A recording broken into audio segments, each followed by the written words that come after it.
প্রশ্ন জিজ্ঞেস করছে সে সম্পর্কে? এই যে প্রশ্নগুলো সাম্প্রতিককালে উঠছে ওটাই।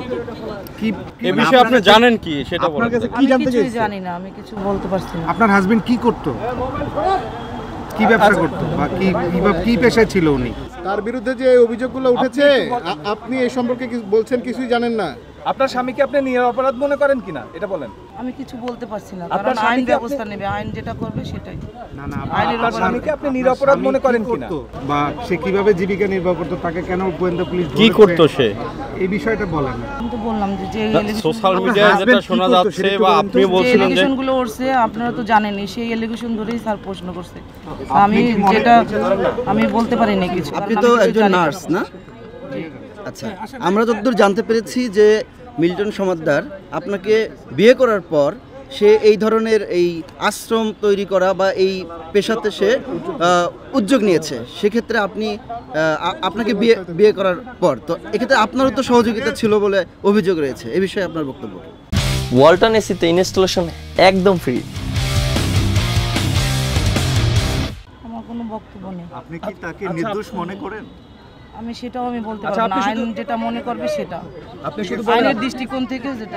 আচ্ছা ভাবি থ্যাংক ইউ বলবেন একটু পরে না আইছেন আমি বলে একটু চাপেন না রে ভাই, আর তো আসবে না, আমি না করে দিছি, না করে দিলে আসবে না, পরে আসবে, তাহলে আমাকে ছবি পেয়ে না।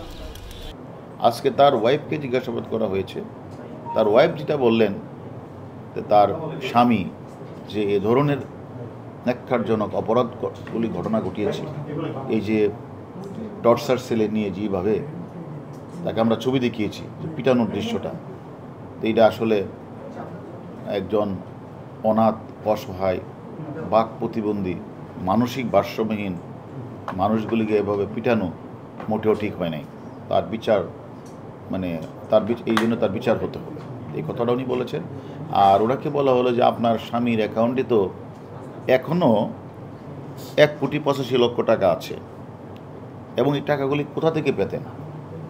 তখন উনি বলল যে আমাকে তার অ্যাকাউন্ট কোথায় আছে বা অ্যাকাউন্টের সাথে আমার ফাউন্ডেশন আছে, কোনোটার সাথে আমাকে সম্পৃক্ত করে নাই। আমি সরকারি চাকরি করি, সে কোনোটাই আমাকে সম্পৃক্ত করে নাই।